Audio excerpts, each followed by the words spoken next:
Hey, we're live. We're live. Welcome, everyone. It's Monday. I hope everyone's having a fantastic week. We made it to another one. So, welcome, hola, to all my friends and everyone that's watching. Can't believe we made it. So, after a fantastic weekend that I hope everyone had, welcome to the Streamcast. I'm your host, DJ. Every week we're here. I do appreciate everyone that joins us. So please drop some love in the chat, show some support. Tonight's going to be a really fun conversation, and it's going to have lots to go through. I'm wearing a t-shirt, and we're going to rock out a little bit. So it's going to be fun. My guest has an amazing story. So get settled in. We're going to get ready to throw some horns at life in this mayhem. I have a great guest. Of course, every week we're here to break those stigmas. We want to tell some powerful stories, normalize mental health, disability, and trauma. And I like to create this place to share our mayhem and create opportunities and connect. So let's be a voice to break the stigmas and encourage acceptance. I always add a trigger warning, and I want to encourage discretion as there's things that we talk about that can be difficult and mature in nature. And again, these are solely our opinions. So thank you to StreamYard for powering tonight's episode. I appreciate StreamYard. And if you're new to my live stream, please don't forget to go and follow me on LinkedIn and Twitch and throw some thumbs up and subscribe on my YouTube channel. I do appreciate the support. It's always really, really appreciated. So now I'm going to go ahead and get ready to introduce our guest. It's been some time in the making, and we've just had some conversations. They're pretty amazing. If you don't know Jeffrey Johnston, I'm shocked. He is really just founder and president of Choices Network. He's a podcaster. He has a live stream. He has a really powerful story. We're going to talk a little bit about fatherhood, the loss of his son, how he overcame that, and how he's creating now to educate and inspire others. He currently resides with his two other sons. And of course, unfortunately, after losing his eldest son in 2016 to a heroin overdose, he's become an advocate to promote programs that spread awareness on substance abuse issues and mental health. I know that that's important. So he's also created the Choices Network, LTD, which is that mission to educate and inspire teens and young adults. So we'll talk a little bit about that as well. And he's got a book. This one's for you, an inspirational journey through addiction, death, and meaning. So we will talk a little bit about that because I got to read it. So I'm really excited. Let me go ahead and bring him out. Mr. Jeffrey. Horns up. It's all about the horns at life. I'm honored to be on the show, and I'm super excited. Like I told you before, I have a lot to talk about. Obviously, mental health is a big part of my life, and men's mental health in particular. But I applaud what you are doing, and I've been following your story. I've been on a number of different, on the other side of this, listening to a lot of your live streams, and I'm just honored to be here, and we'll see. Hopefully this can be a lot less about me and more about hearing about other people and what they're going through, and see if we can help people get through some of these problems they're having. That's right. That's what it's all about. The show's really creative. We want to create these conversations and create these spaces. So let's say hi to the chat now that you're here. Let's have some fun. Let's see who's here. I know that we've already got Twitch with Adam. Okay. Rob. Hi, Rob. On LinkedIn. Welcome. Efrain. Hola. ¿Cómo estás? This is great. I appreciate it. Oh, KDJ is always around. Welcome, KDJ. All right. David Wilson. You know David Wilson? I don't know. I don't recognize. I'm sure I met him on LinkedIn at some capacity. Okay. Well, just say hello. We're creating hello. Yeah. KDJ. I've bumped into him a number of times, had some great conversations. Right? Yep, absolutely. He's great. Oh, okay. Excellent. Everyone's coming in. I'm excited to have this conversation. I hope we get to talk about all these wonderful things and nonprofits, charity, awareness, music, all this stuff. Yeah, I want to thank everyone for chiming in too. And again, I apologize if some of the names I'm like you probably. I keep adding so many contacts every day. It's super hard to keep track of everybody. Oh, it is. It totally is. No, it's fine. I mean, we just get to say hi and have fun and engage in the conversation and just have like hopefully some good hey, you do John. What's up, John? I haven't seen you in a minute. Okay, that's good. So, when people come in, we just say hi and hopefully we can just make an impact and give them something to really take away. And I know it's really important for me to highlight you and your story. But of course, the real reason we're here is to, create awareness and bring awareness, right. Encourage acceptance and create these conversations. It's really important. Yeah, there's no question. And, my journey, sometimes I wonder where to start, and I've kind of realized in this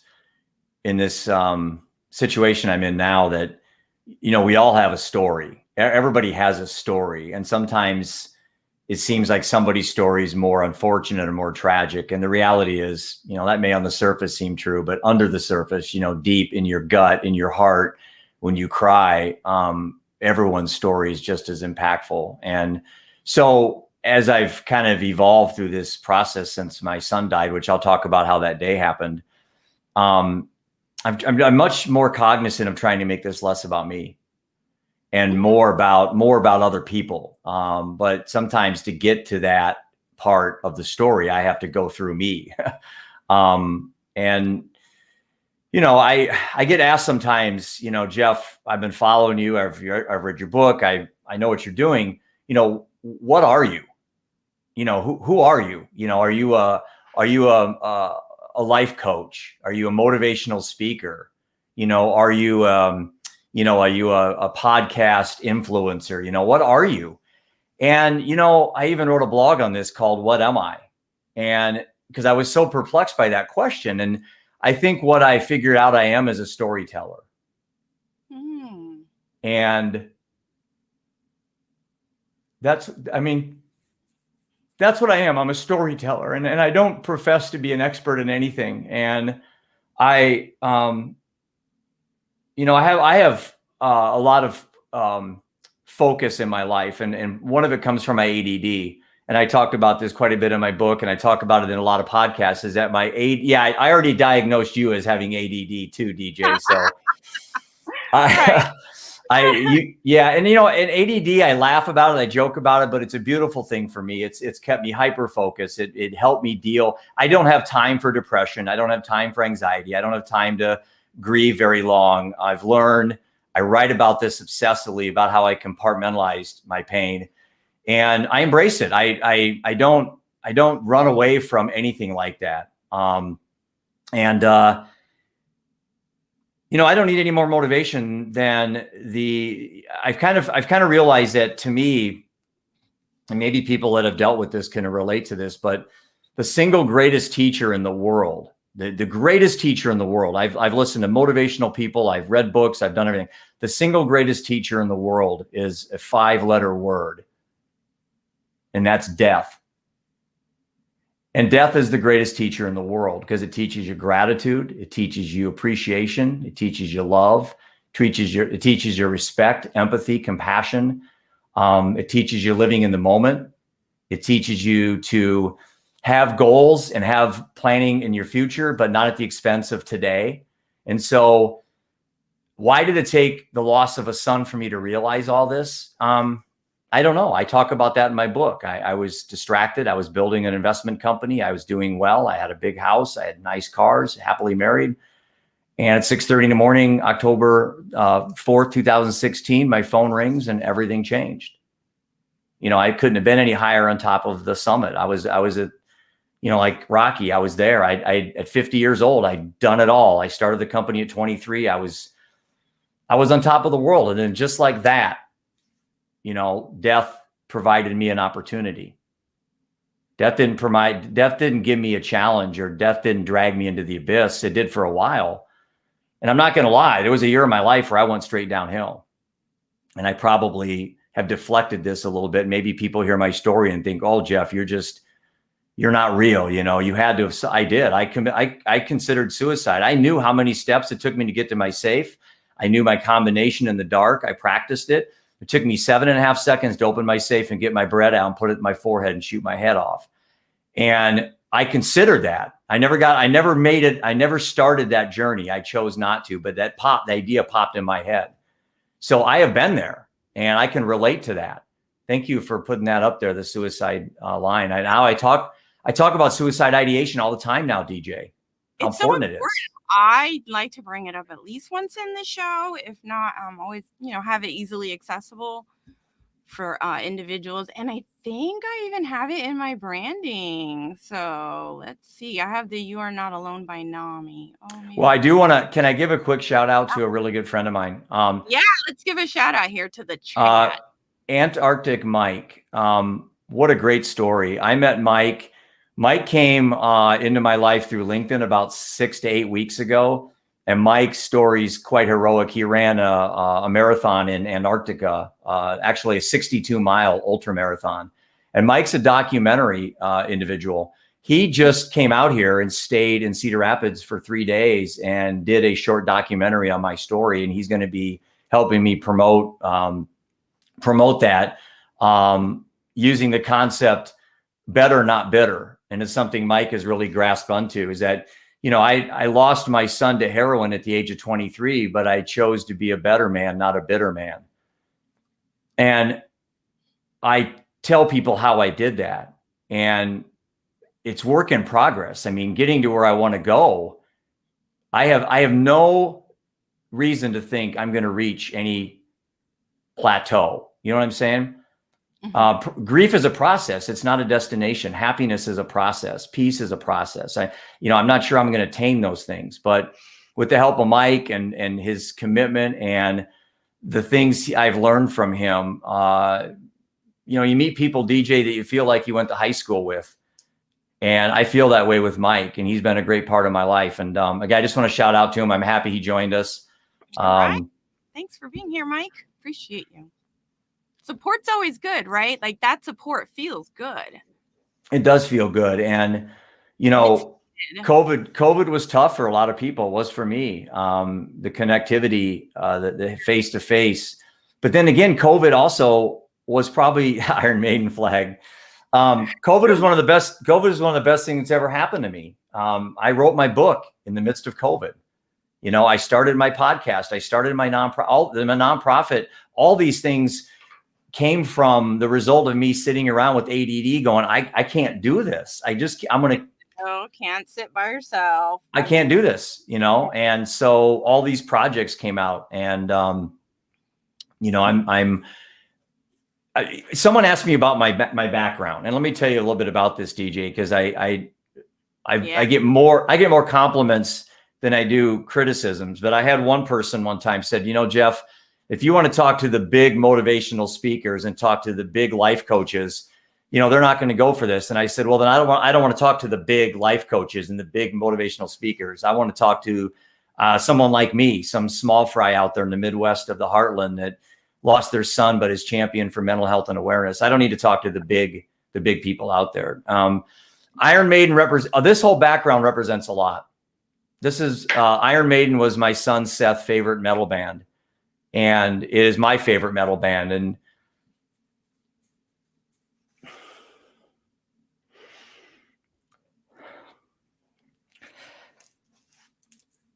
the other picture is my son, Ian, and he's a college golfer at South Dakota. And golf has been a massive part of my life. It's 5 chapters in my book, how I used golf. Yeah, I used golf to, yeah. Your family bonds, and you can see all the stories and all the closeness and the, just everything, how you really had the best moments sharing that. Golf was a great thing for us to embark on. And it got so big with my son's fundraising that CBS Sports came out here and they were out here for 4 days and did a documentary. It's on YouTube or whatever you want to call it, YouTube, Google, whatever. It's just Ian Johnston, CBS Sports, IANJOHNSTON.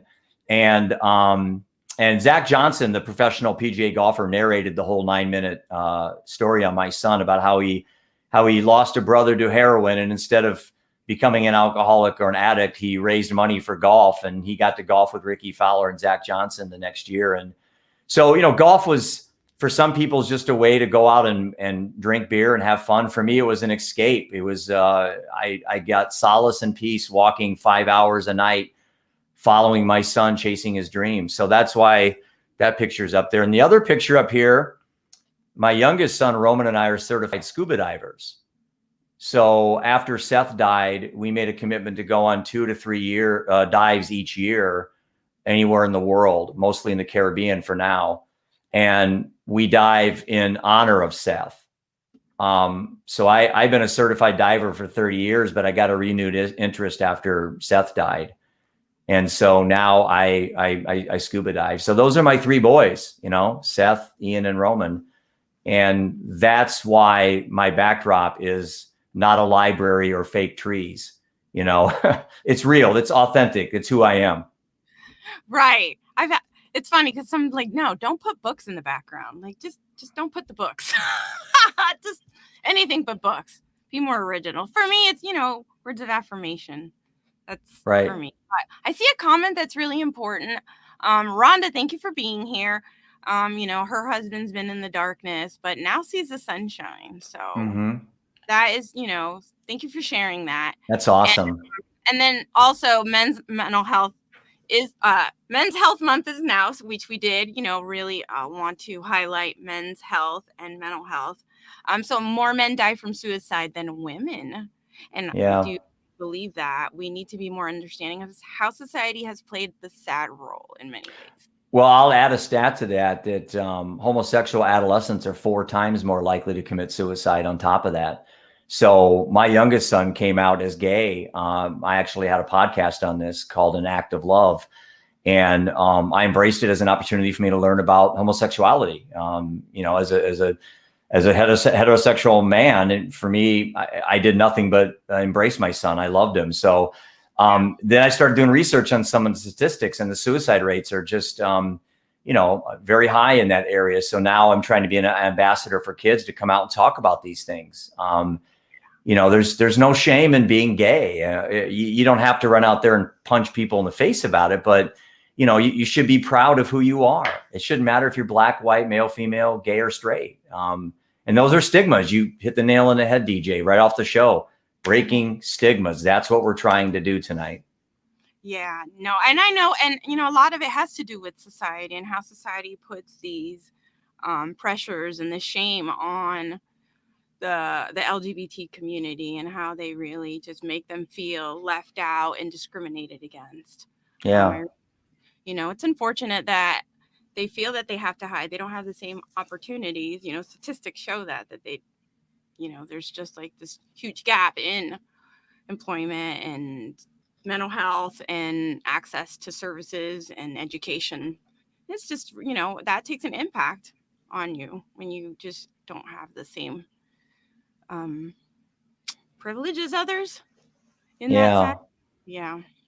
I think, for me, it's just been a learning process that, if you sit and you look at, say, even just, sex abuse, 1 in 6 boys are sexually abused and 1 in 4 girls are sexually abused. So if you're sitting in a room with, 6 men and 4 women, there's a good chance that 2 of them in that room have been sexually abused. So, there's a lot of things out there we need to be aware of as a society. And as I embark on this living undeterred mindset project that I'm on, I'm not limiting it just to opioid overdose.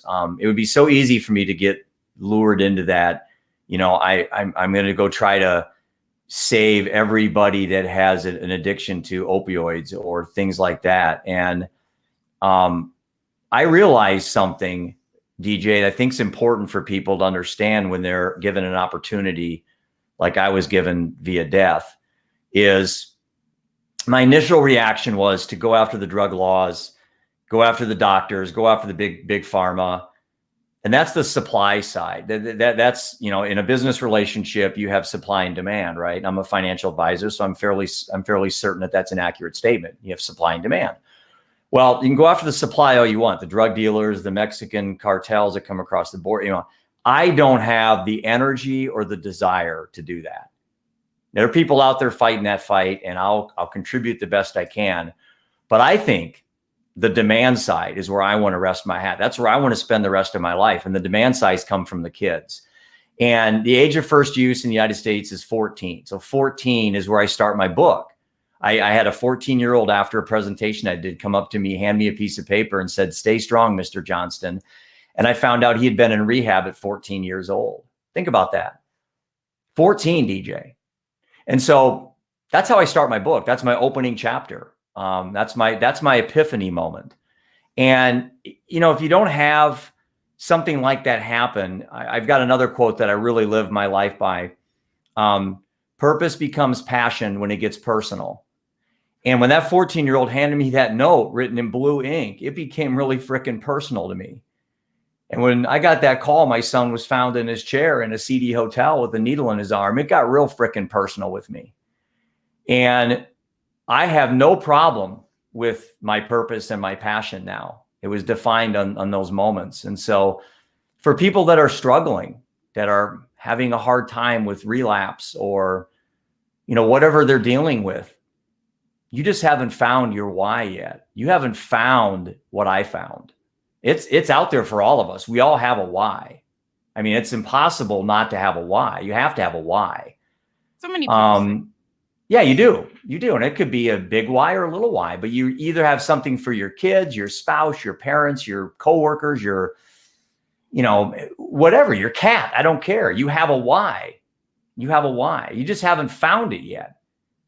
And it took death, as I go back to being a great teacher, it took death to teach me this is my why. So, you know, but that first year was hard, DJ. I'm not going to lie to you. I was an alcoholic my whole life. Well, since 5th grade. So pretty much an alcoholic my whole life. My wife and I both were alcoholics. And then when Seth died, it got ratcheted up very bad, very bad. I mean, we both just sat around and drank all day.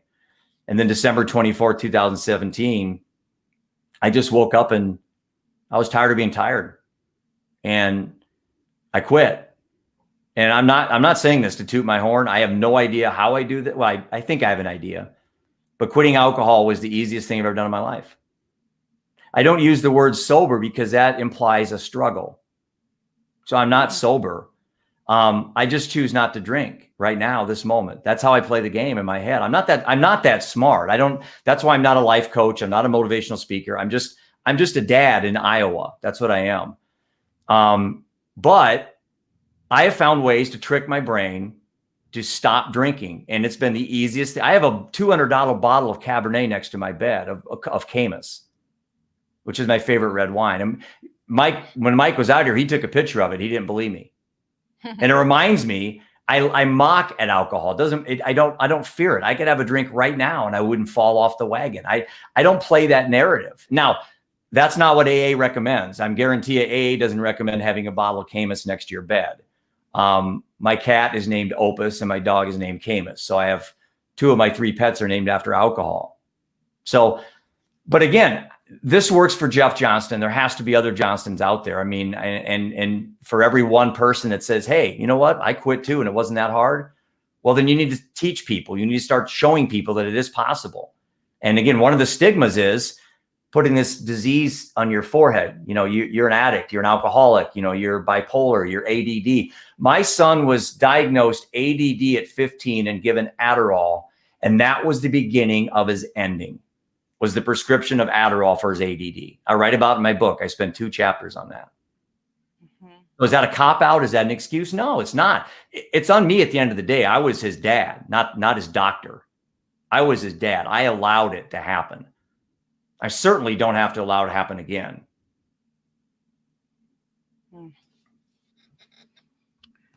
Well, that's why you're doing what you're doing now. That's why you're creating the advocacy and you have this nonprofit that really wants to reach out to the adolescents, the youth, the young people.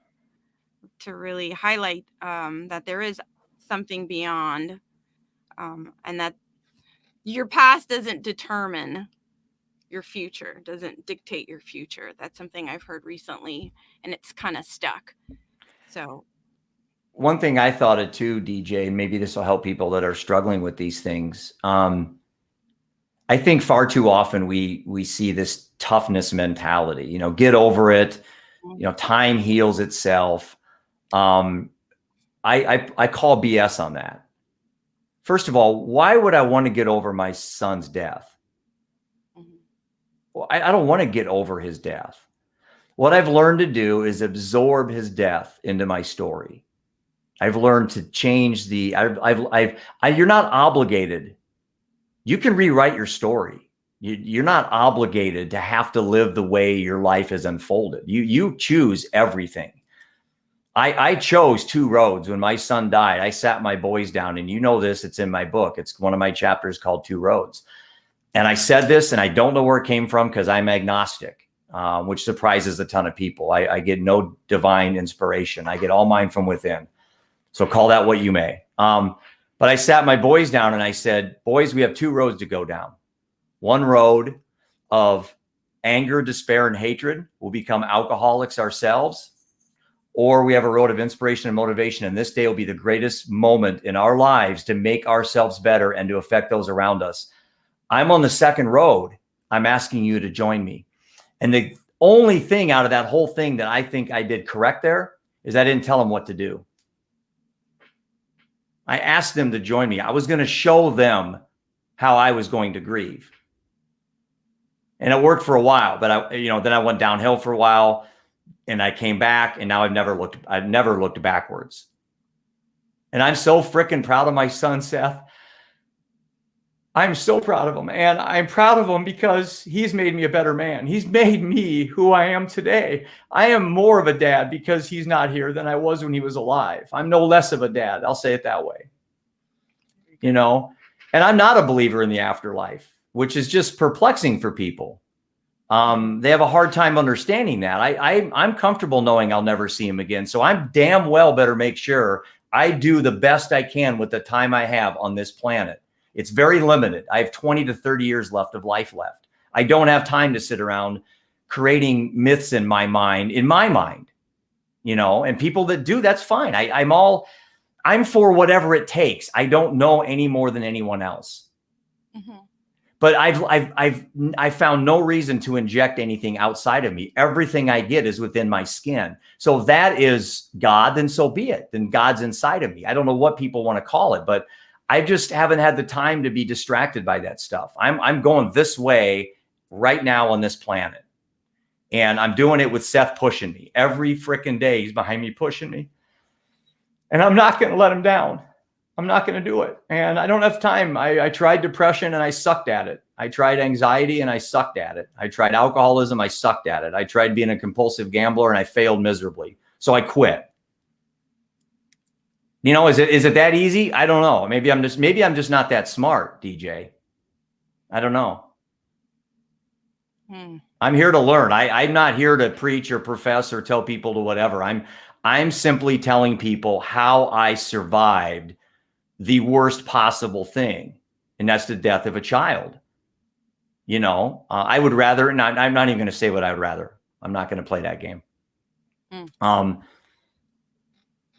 But, I sit around sometimes early on in this journey and I started feeling sorry for myself. And I met a gentleman by the name of Steve Grant. And Steve Grant's in my book. 20 years ago, opioid epidemic wasn't even a house. We didn't even know what opioids were. No one knew what fentanyl was. Yeah. There was a comment by Rhonda real quick. I wanted to go back because she mentioned it a while ago about her husband battling opioid use issues every day. How difficult, injury on the job, prescriptions that are just handed to you, right? I mean, detriment to his well-being. So thank you for sharing. 3 times he died and he was brought back. So every day she's worrying. Exercise in nature, self-love, which is hard to find for him, right? Self-love. Yeah. Tapping into that emotional side of the man and not giving into those society pressures. If you can't show emotion, you have to be this, you have to be hard, you have to get over it. And Rhonda's so right. Everyone has to find their own way in life. And that's where sometimes on LinkedIn, DJ, I got to hold back because I think there's sometimes too much telling people how to deal with things. Mm-hmm. And even recently, I've seen little contests where people are going back and forth trying to defend a point or whatever. And I'm like, whatever you need to, I think of this way. This is how I think about my life, DJ, is I have this quiver behind me and I got this bow and arrow and I'm trying to fill the quiver up with as many arrows as I can. So when I see depression coming or I see even death or I see alcohol or I see whatever's coming, I got to pull these arrows out and just destroy it. Well, one arrow for me is meditation. Boom. One arrow for me is not drinking. Boom. One arrow for me is my book. Boom. One is my podcast. One is my blog. One is being around positive people. One is having to unfortunately get divorced. I mean, that was an arrow that I had to remove myself from these environments. And so it's building up this war chest of ammunition you can use. And if God's one of them, so be it. I'm all for it. But people arguing whether God exists is just a waste of frickin' time. It's a waste of time. I believe more in how people behave, far less than what they believe. And you have to say that a few times to think about that. I like people for how they behave. I don't care what they believe. Most of my friends are Christians. 8 out of 10 of my friends. And they know that I'm a, quote, non-believer, that I'll come around someday. Well, you know what? I'm too busy right now to come around. I have too many things on my table that are real positive and productive. So,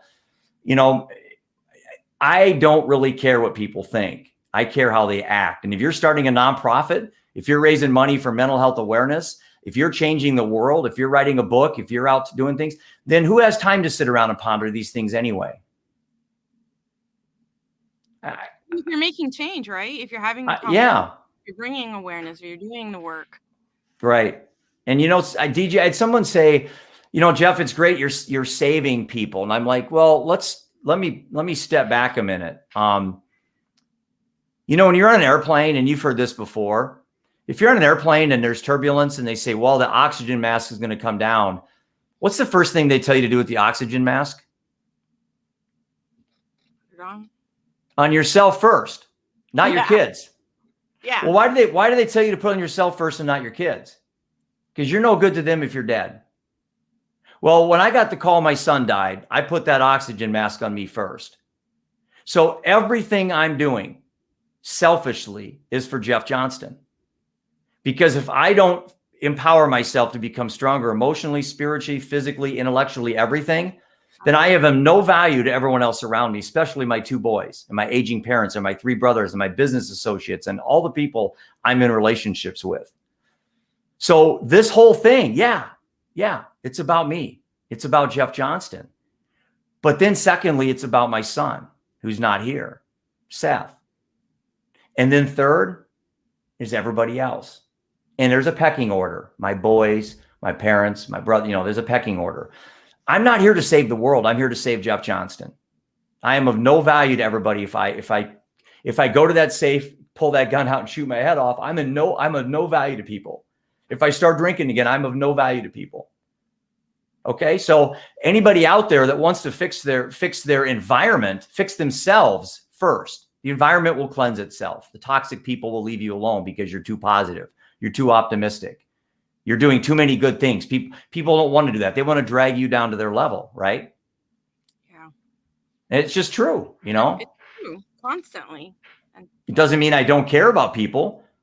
I do. I can't alter the trajectory of my life at the expense of myself and my family. And I won't. And Seth is my family. I mean, he's not here. And I got another quote that I should just put this as a tattoo on my forehead. Pain is unavoidable. Suffering is a choice. And that is the most beautiful, eloquent comment I've probably ever heard, because really we choose our suffering. We don't choose our pain. I break my leg. That's painful. I lose a child, I lose a spouse dies, my brother dies, I get fired from work. I mean, these are things I couldn't do. That's painful. But the amount of time that I choose, the amount of time I suffer, I really have a lot of control over that. A lot more than we give ourselves credit for, you know? I think there's just so much reacting going on. I hope I'm not offending anybody. I'm not reading, so. Throw the horns up. What? Offending anyone. I mean, you're speaking your truth. You're speaking what is true to you. So this is not to cause anyone, not to offend anyone, but to open up these conversations once again. So it's really important. Lots of good comments too. It's not selfish. That is misreading. LinkedIn user, I'm sorry, I don't know your name. So Scott Mason, I'm so glad you're here. Yay. You get me excited you're here. Yay. Rob had made a comment, caring about someone acts and watching actions is paramount. I agree. You know, being in advocacy space, behaviors are just so telling. I'm that type of person that doesn't seem to ask a lot of questions, but I do a lot of observation, a lot of, how they act, what they say, how they treat others, just a lot of observations for me personally. I don't asking questions and then, what comes out of their mouth, I wait, because behaviors, I believe, just have so much value and more of a truthness to it. So I'm happy you said that in regards to learning, because part of what's keeping me going is knowing I'm never going to find answers to certain questions. And then I follow that up with, do I really want answers? Because then I stop searching. So there's a paradox there, And so I want to know where my son is. I think it's comfortable for me to think that he's in heaven with all the pets that have died and my other relatives that have died. I think that's very comforting, and we need that. But I'm not drinking that Kool-Aid just yet. I'm still trying to learn where he is, and right now he's in my heart. So I don't have to go very far. And even after I'm gone, there is a chance that I won't see him. So DJ, I ask myself this question.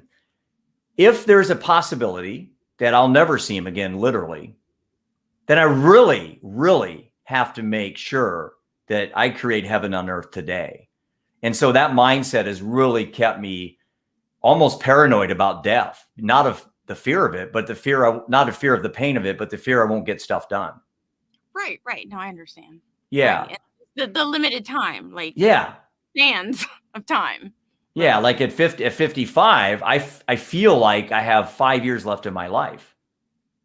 And I got this sense of urgency just burning at me that I got to get these things done. People like, what'd you do on Saturday? Well, I spent, 8 hours working on my next book and they're like, do you ever do anything, Jeff? And I said, well, yeah, this is what I need to do to survive what I went through, and I'm not recommending people to do that, but this works for me. And so, DJ, part of this learning thing you talked about is sharing stories. And if someone can text me after this or DM me and say, well, Jeff, great conversation, can I add XXX, whatever they want to add? Absolutely. I'll take that on the road show. I'll take it to every conversation I go. I mean, I have more questions than answers by far. And every day I come across a nugget where I'm like, wow, that's something I'm really heavy into. Two things that have helped save my life. If people want to write this down, stoicism and meditation. Those two things have been anchors in my foundation to build up from what I went through. Meditation is the opposite of what people think. It's not controlling your thoughts. There's a lot of motivational speakers say, well, you got to have mental toughness, control your thoughts. I'm like, well, that's contrary to how I meditate, because meditation has nothing to do with control. It's actually the lack of control. You want to be aware, I talked a little bit about that earlier. I was like, just let it go. Let it go. Yeah. Right through you. Don't hold on. There was a comment. Let's see. Rhonda said, none of us know what, and if something is after this human being experience. I also say I'm open to whatever, but not into rush to find out. So true. Mm-hmm. A kind, honest person now. That's what matters. I agree. I so agree. I do. The beautiful in the spirit, and what that is, well, not really sure about death, will inform us if there is any afternoon our bodies die, if there is any afternoon. But I get it. I mean, Yeah. that's important. Yeah, talking about that. And then Rob also made a thank you for sharing, and I'm so sorry about the loss of your twin sister, about how he relates to the grief as well. And Rob, in my book, I write about sibling bereavement, and there's a lot of evidence that shows for surviving siblings, it's the most traumatic thing to deal with is the loss of a brother or sister, more than a parent. So, Wow. yeah. So I have, I didn't know that either. But in my book, I came across some studies that validated that, because I always wondered, Roman was 13 and Ian was 15 when their older brother died. Not only are those tough ages for young men going through puberty and girlfriends, and, in my son's case, he was going through his sexuality, questioning things. And then boom, his brother dies and his parents go through a divorce. And that would give them an opportunity to unwind, to get into alcohol, drop out of school, commit felonies. But neither one of them have done that. They have just done the opposite. And I think it goes back to the fact I told them, I'm going this road. You guys can join me. I didn't tell them how to grieve. I think the mistake we may make as parents is tell our kids, don't do drugs, don't touch the stove, don't have sex, don't do these things. We don't tell them how to think through these things. And then what are the consequences? If we do a poor job of that as parents. And so we're more apt to just tell our kids what not to do. And, how well did that work for us when our kids told us what not to do? Not very well. No. So why would you expect our kids to be any different? Right. I understand. Russ Hedge, thanks for being here. I seen you in the comments. Appreciate your support in our conversation. Truth, he said, magnified as a twin. So, yeah. Rhonda, Yeah. that's okay. Don't worry about that texting. It's all right. Don't worry. And I hope. Energy can be created or destroyed. So true. Yeah. And I love I am kind of catching some comments over here, and I apologize if this got a little deep, but it's hard for me not to with what I've been through, it's tough too. It's important. This is what life is all about. And this is what makes us all human and relatable, and making, again, these conversations with purpose and intention for the greater good. Scott, thank you. Stoicism is important. I find it also very fundamental, foundation of resilience. So, yes. And I wrote about that on his show. I know that he's brought that up in his show. Yeah. I mean, I think conversations. Some of the things I would throw out there for people watching this that are looking for maybe some things to take away from this. I think Mike asked me when he was here last week on the documentary he's putting together, what's the one thing that you would tell people? What's the one thing? And I was like, wow, one thing. I don't have one thing. But ADD minds don't, I got a million things. Right. Which way are we going? But I said, if there's one thing I would tell people is be prepared. Preparedness. And if I had to unwind my life and go back in my 20s and 30s, I would have been much more attentive to, stoicism, meditation, things like that, to get me mentally prepared, physically prepared for the inevitable bad news that comes to all of us through living. And life sucks. It's unfair. It's jagged. It's painful. It's unjust. We know all that. We know that as children because there's a lack of education. There's a lack of education for humans to be aware of that. Yeah, but it's not the lack. It's not the lack of the fact we don't know this. Let me give you an example. I use this in my financial services practice all the time about changing behavior. There's two ways you change people's behavior: you scare them or inspire them. Well, let's go back to just a simple thing such as dieting. Look in the United States, for example. There's no question today, you take a bottle of, this is Body Armor Light, and on the back, you can see all the stuff that's in here. Okay. Go back to my childhood, go back to the 60s, 70s, and 80s. the Snickers bar didn't have anything on the label. We had no idea. Okay, so let me propose this, or let me submit to you this question. We know more than we've ever known in the history of mankind about diet, weight control, weight loss, all these things, not just through exercise. We have machines you can put in your house now. You know, my dad had a Schwinn bike that you did this that was just horrible. You know, now you got things you can talk to people when you're running the Swiss Alps. I mean, it's insane. And everything we put in our mouth, we know if it's good or bad. Yet we are the heaviest industrial country in the world, and we're getting exponentially heavier. So it's not the knowledge and information that's out there. That's not the problem. So more information about suicide, more information about alcoholism, more information. I don't think that's going to help. I think we need to go back to before all this happens. And what I call the pre-habituation. And this is where Patrick Moore has become a very good guide for me. This is Patrick Moore's book called Prehab. And he's going to actually, I have a live stream on Thursday. I'm inviting all your listeners to join. And Patrick is going to be a guest with Amy Olseth.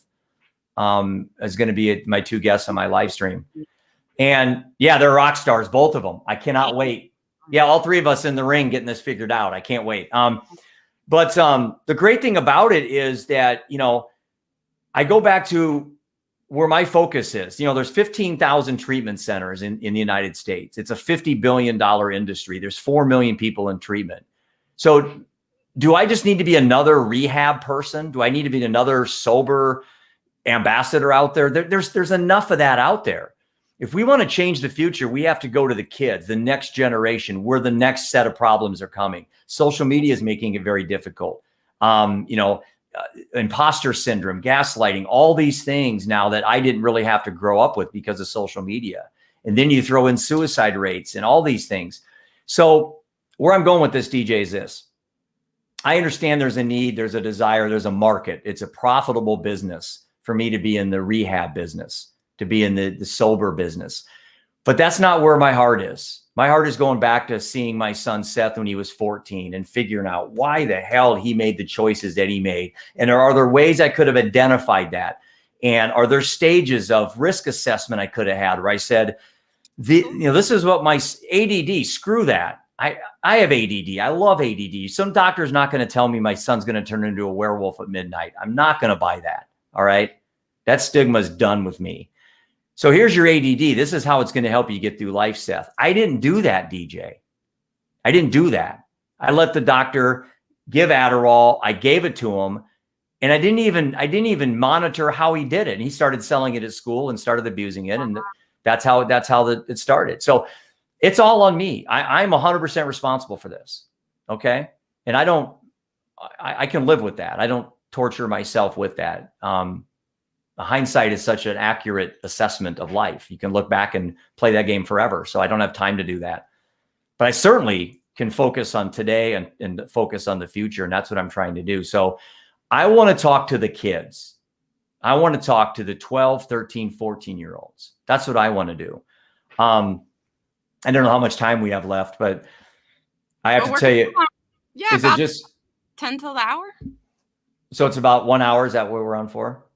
Here we got about 50-minute mark. Oh, I mean, but we got about 10 more minutes left. Yeah. Mm-hmm. Okay. Some of the best moments in my life have been from the kids.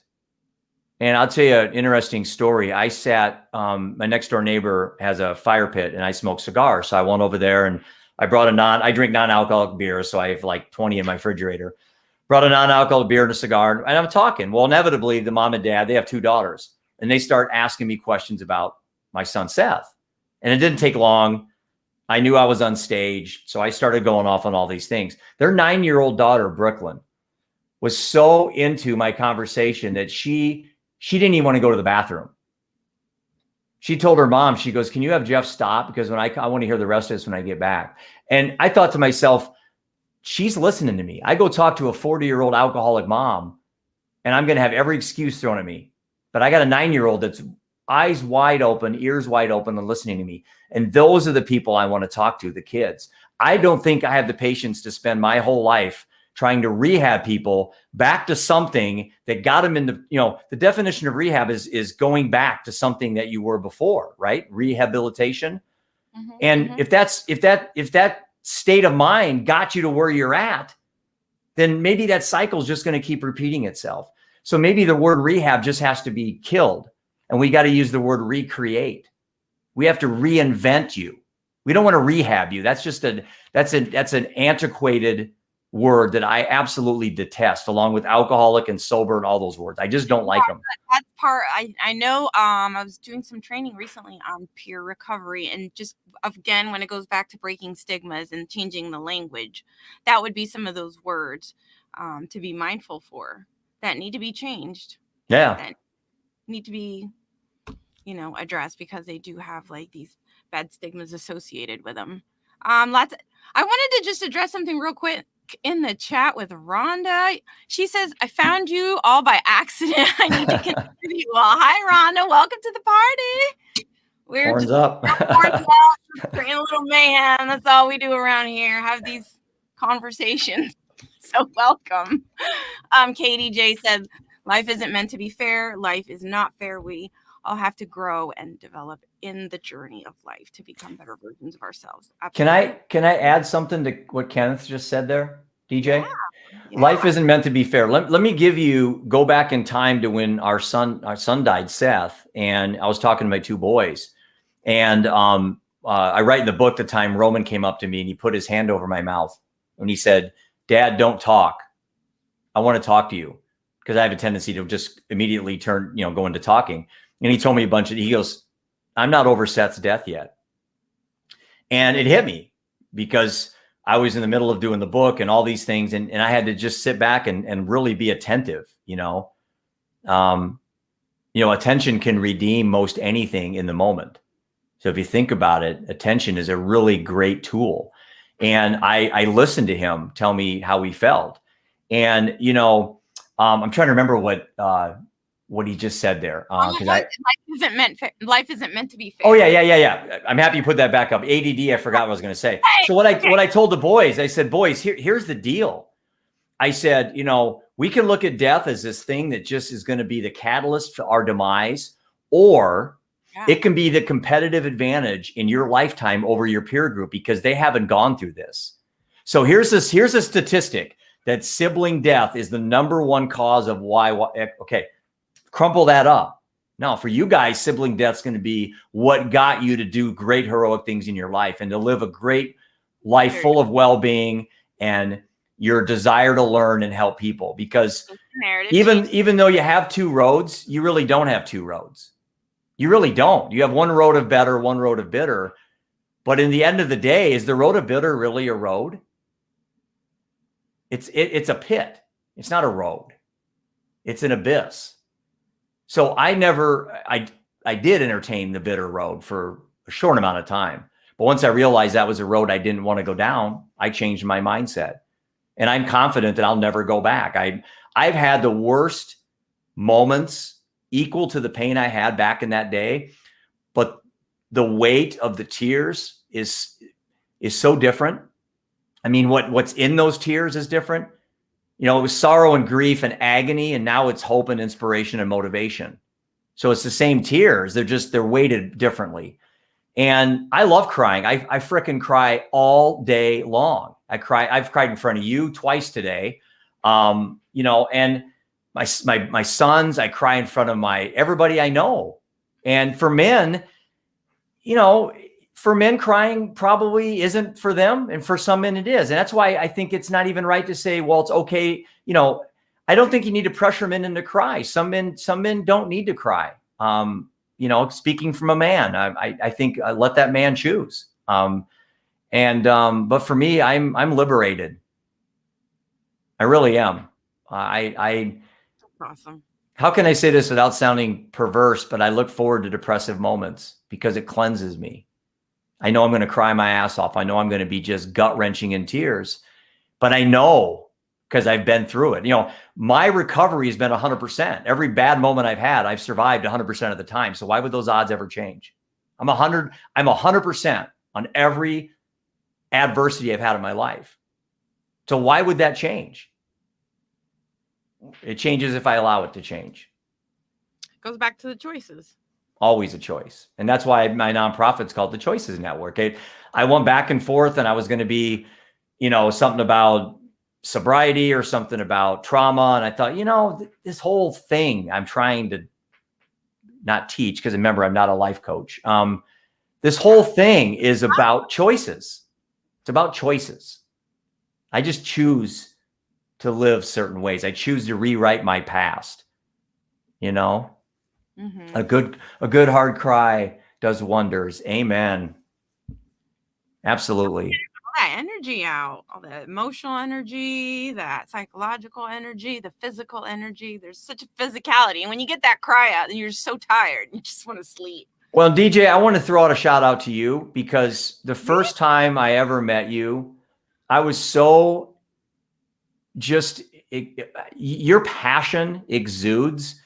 And I remember you were on one of your early first pod. It could have been the first one you ever did with Nancy Barrows, or I can't remember who it was with. Yeah, Nancy. And I was just like sitting back going, man, you are a freaking rock star. You're undeterred. Here you are trying to do this live stream, and you're kicking butt, and you're doing great. And I'm like, you know what? We need more people like DJ. We need more people that are just unafraid of going forward, being always in motion. And so I applaud you for what you're doing. I really am an honor to be on this show tonight. And I hope I can meet some new friends after this, and people reach out to me, because this is all I'm going to do for the rest of my life, to my last breath that I take. So important. Thank you so much, Jeff, for just being an amazing guest and bringing all this wisdom and all this passion and all this mayhem. I mean, it's just a powerful story, and it's so relatable, touches so many lives, just because we all have, everyone shared. You see in the comments how everyone can say this relates or that relates, and it's just really important. I appreciate the comments, everyone. And G's here. I like G. I didn't say your name, but I saw you were here. So manly cries are appreciated. Thanks for that vulnerability in this conversation. The last thing I would add, DJ, is for every single person listening tonight, when you go to bed, kiss your children, tell them that you love them, wake them up if they're sleeping. The last thing I said to my son before he died, I said, Seth, you need to quit drinking. I have to live with that the rest of my life. So anybody out there that has children, kiss them tonight. Tell them you love them. Wake them up. I don't care if they're 40 years old. Tell them you love them. You don't want the last thing you ever say to them to be, I want you to quit drinking. And that was my situation. I kiss my two boys every single time I see them. I tell them I love them, and they get mad at me, but I don't care. Oh, wow. They need to hear it, and they're going to remember that you said it. Oh yeah, daily. Text them and I call them. Absolutely. Well, I appreciate all the comments, Matthew. Thank you for coming. I appreciate you, and for all your insight and all your sharing. G, thank you. G was a guest. We go way back. Accountability helped me get through all my nerves right at the beginning. Rhonda, thank you for coming and sharing with us and being a new part of our community here. I appreciate you. Arctic Mike, we can't say goodbye without saying goodbye to you. You're part of the story tonight. You're part of the whole, part of the story. So I think that was Martin, LinkedIn user. Okay, I think that's it. So I guess we're gonna get ready to wrap it up. People can contact you on LinkedIn. Mm-hmm. Yeah. I know you have your YouTube channel that has your live show. Yep. And this Thursday, I'll be on a live stream as well. My own live stream I'm hosting. So, yep. Okay. Yeah, you're busy. And I know the podcast and the book. So the book they can find on your website. Yep. Livingundeterred.com. So www.livingundeterred.com. Yes. Okay, my friend. Well, thank you so much. And I'm looking forward to our next conversation. I'm sure we're going to have another one relatively soon as we follow up. And Rob, same to you. Thank you for being here. I appreciate your support in the conversation tonight. Nick Dorsey, what's up? Strolling in at the very last minute, but it's always appreciated, any minute of support. So I haven't seen you around on Saturdays. I need to come catch your show too. And DJ, I'm going to get you on my show. So everybody that's watching, or I guess commenting, that's been on the show tonight, DJ is going to be a guest on the Living Undeterred podcast.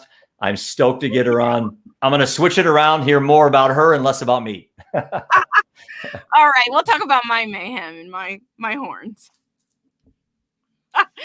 All right, so we're gonna close out this show. Let me go ahead and pull up our little song as we close out, and we're just gonna say goodbye to everybody. Thanks for watching, everybody. Bye.